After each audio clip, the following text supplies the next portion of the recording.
When I sailed through the Strait of Malacca aboard the Miracle, successfully evading pirate attacks and navigating the shallows, I was the queen conquering the world.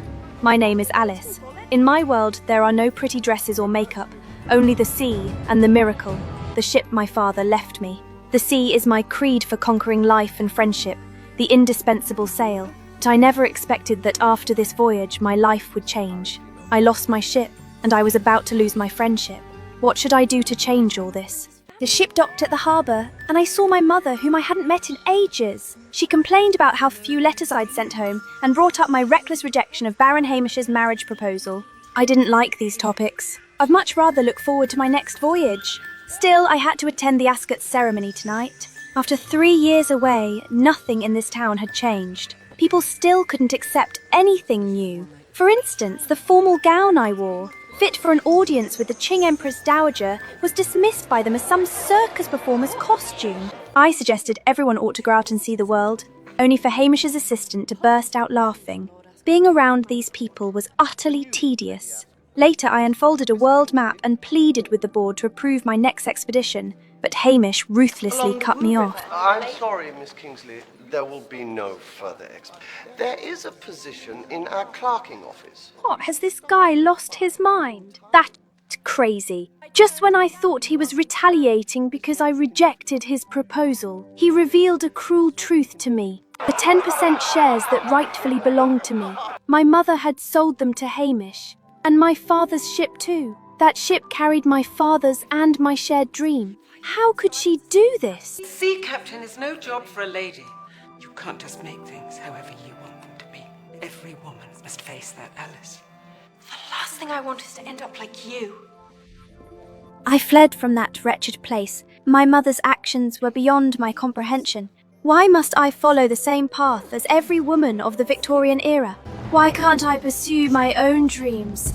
Simply because a girl sailing the seas seems absurd to outsiders. Just as I drowned in sorrow, a voice interrupted my thoughts. Absalom led me to the mirror in old Baron Ascot's study. Curious. Then I stepped through the mirror into the other world. Absalom said he had been waiting for me here for a long time. During my absence, the Mad Hatter changed. He had accidentally discovered the blue paper hat, a gift meant for his father, but his entire family had been killed on the Queen's Frabbis Day. Watching the Mad Hatter speak of his youthful regrets, the unresolved fight with his father, I could feel my own heart ache in sympathy. Mad Hatter, my dear friend, what can I do to bring you even a little joy? My Alice could bring my family back to me.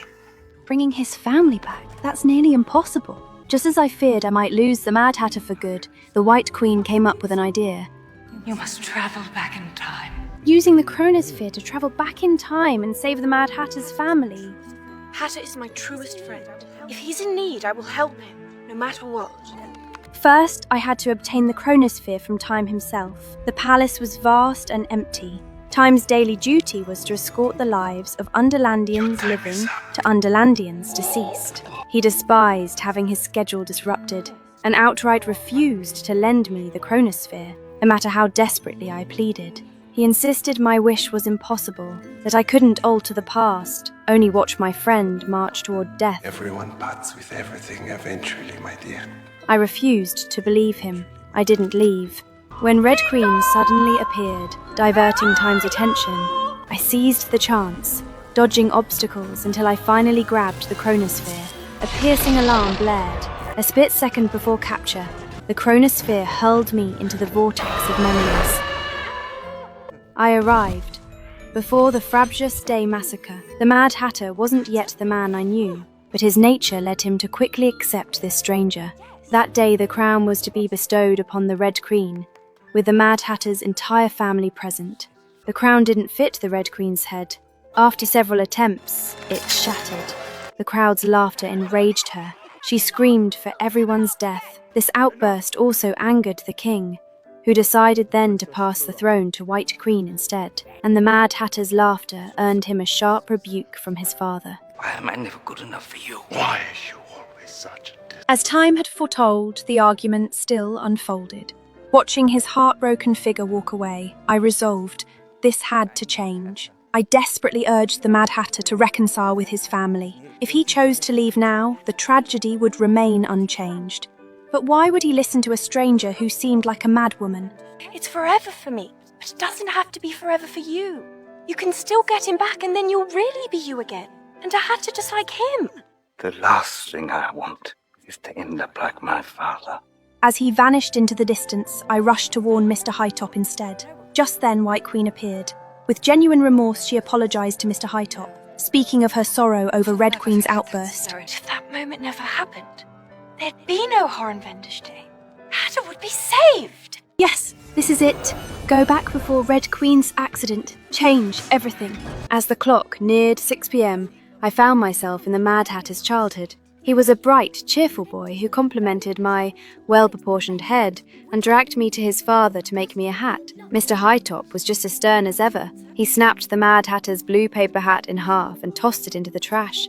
My dear friend was still a child then, but heartache transcends time. I felt it as sharply as he did. Time was running out. I couldn't stay. I had to alter Red Queen's fate. In the distant castle, Red Queen and White Queen were arguing over a tart. Seeing only one left, their mother banished both from the kitchen. But White Queen sneaked back, stole the last tart, and even ate it by Irisbeth's bed. The scattered crumbs enraged their mother. But worse, Mirana denied eating it.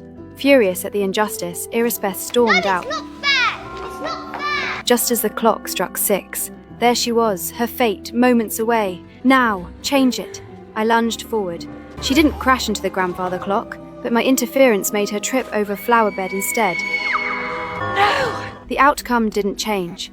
Amid the chaos, Time's words echoed in my mind. The past cannot be rewritten. I had failed. Again.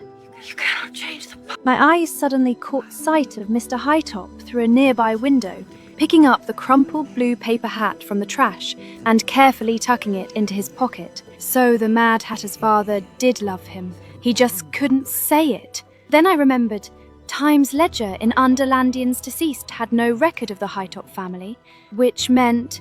They're alive! They're alive! The Mad Hatter's grief, his madness, it was all based on a misunderstanding. His family had survived Frabjous Day. The realization struck like lightning. I hadn't needed to change the past at all, just reveal the truth buried by time. As the memory vortex pulled me back, one thought blazed brighter than the Chronosphere's glow. Mad Hatter, your family is alive. Back on Frabjous Day, through the raging flames, I saw it. Red Queen, ordering her men to seize them. And that blue hat? It had been lost in chaos. The Mad Hatter's deepest wish was within reach. I rushed back to the present with the Chronosphere. At this point, he was still reeling from the loss of his family and weak. The news revived him instantly. Together, we charged toward Irisbeth's territory. Finding his family was easier than expected, but things didn't go smoothly. We fell for the Red Queen's trap. She's got us all. The Red Queen snatched the Chronosphere, and she dragged the White Queen to go back in time to force her to admit her mistake. But the White Queen hesitated, and it was that one thought that had huge consequences. The collision of the two time zones has caused a time lapse, and everything will be lost. I tried my best to save the day, but I was too late. When all is calm, the Chronosphere shone brightly. Everything was restored. The Hatter found his family and was restored, and the two queens were reconciled. Why does no one love me? I love you, Racy. Through this journey, I finally understood. Even rewriting the past wouldn't change everything. I returned Father's timepiece to time. Suppose you want me to fix it. No. I want you to have it. And stepped back into the real world. There, my mother hesitated, pen hovering over the contract. I saw her doubt and urged her to choose freely. The miracle had carried me across oceans. What Father truly wanted was for me to live as I chose, and now I grasped the meaning of family. But Hamish, that insufferable man, misread my silence and seized the chance to mock that you me. would.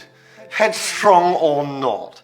Mother tore up the contract and fired back at Hamish's rudeness without hesitation. You're not a nice man, Hamish. I'm glad my daughter didn't marry you. Alice can do whatever Alice chooses, and so can I. She encouraged me to keep chasing my dreams and even joined me on my next voyage. At last, our bond healed, as close as it had ever been.